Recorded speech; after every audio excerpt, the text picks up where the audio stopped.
Hi Scholarly friends! If you often misspell words while typing, then Google Docs Spell Check has a great feature that allows you to train it to recognize those words and autocorrect them as you type.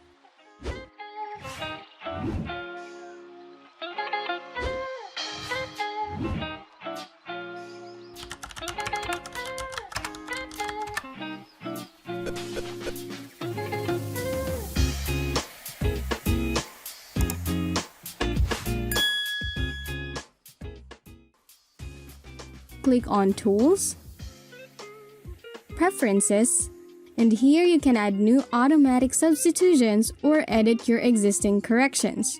For example, we want te to be replaced with the every time we misspell it. Then click OK. Now, when you misspell a word, it will automatically substitute it with the right one. Let us know how you get on by commenting down below.